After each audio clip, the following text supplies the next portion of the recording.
नमस्कार, मैं हूं माही सिंह और आप देख रहे हैं नेक्स्ट 9 न्यूज। आज बात करने वाले हैं यूपी की सियासत की। जिस तरीके से यूपी में एक बार फिर से हलचल देखने को मिल रही है और ये गहमा गहमी कहीं ना कहीं अब राजा भैया ने बढ़ा दिया है। जी हां, आपको बता दें, राजा भैया ने एक बार फिर से अखिलेश यादव का खुला समर्थन किया है। लेकिन वहीं अगर देखा जाए पूरा समीकरण, तो राजा भैया का जो रुझान था कहीं ना कहीं भारतीय जनता पार्टी की तरफ भी जाता हुआ दिखाई दिया था। लेकिन अनुप्रिया पटेल का एक बयान कहीं ना कहीं राजा भैया को भड़काने का काम है और राजा भैया ये गठबंधन तोड़ने और उस पर विचार करने से पहले ही अपने कदम पीछे खींच लेते हैं और अखिलेश यादव को समर्थन दे देते हैं। ऐसे में माना यही जा रहा था कि जो राजपूत समाज है वो अनुप्रिया के पाले से जा सकता है। ऐसे में अनुप्रिया पटेल 2 सीटों पर चुनाव लड़ रही थी, जिसमें रॉबर्ट्सगंज और एक मिर्जापुर की सीट थी। मिर्जापुर पे यही माना जा रहा था कि राजा भैया के स्टैंड से जिस तरीके से पूरा मामला ईवीएम और राजा रानी का निकल कर आया था, उनके स्टैंड से कहीं ना कहीं जो राजपूत समाज है वो अनुप्रिया पटेल से खिसक जाएगा।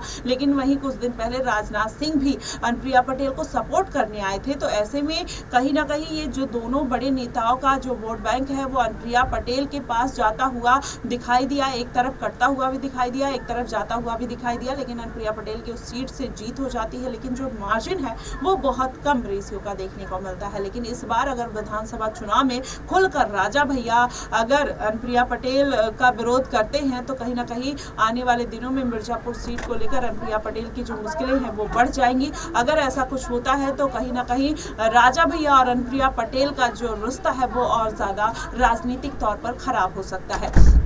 लेकिन अगर ये पूरा मामला दरकिनार कर दिया जाए तो पूरा जो मामला निकलकर सामने आ रहा है कि राजा भैया अगर 13% जो वहां पर राजपूत वोट बैंक है उस पर अपनी पकड़ मजबूत रखते हैं। ऐसे में अगर जो समीकरण है वो भारतीय जनता पार्टी का बिगाड़ सकते हैं। और अगर पूरा माजरा देखा जाए तो 13% अगर राजपूतों का चला जाता है राजा भैया के खेमे से, ब्राह्मण समाज पर अखिलेश यादव का दबदबा है, मायावती चली जाती है तो ब्राह्मण समाज पर उनका दबदबा है, वहीं चंद्रशेखर आजाद को इंडिया गठबंधन साधने की पूरी कोशिश कर रहा है। तो आप देखिए पूरा समीकरण कहीं ना कहीं जो जाता हुआ दिखाई दे रहा है वो इंडिया गठबंधन की तरफ जाता हुआ दिखाई देगा। राजा भैया 13% वोट, मायावती जो आती है ब्राह्मण समाज 13% वोट, इसमें ओबीसी है जो 48% से 50% है वो भी इंडिया गठबंधन की तरफ है। तो ऐसे में भारतीय जनता पार्टी को विचार करने की जरूरत पड़ जाएगी अपनी रणनीतियों पर कि जनता को किस तरीके से लुभाया जाए। क्या शिक्षा और रोजगार और महंगाई का जो मुद्दा है उस पर भारतीय जनता पार्टी को कहीं ना कहीं विचार करना चाहिए।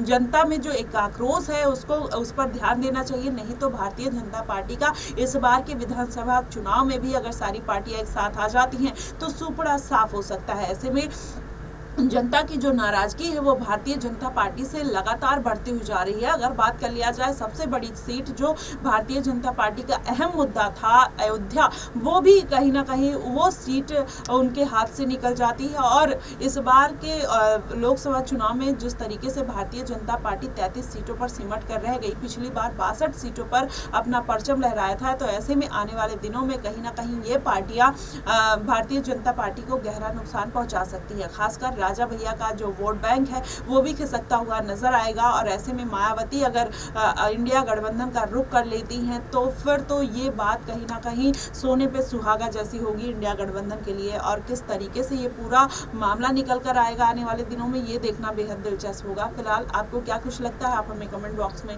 जरूर बताइएगा। फिलहाल के लिए बस इतना ही। देश और दुनिया की तमाम खबरों के लिए हमारे साथ बने रहिएगा। नेक्स्ट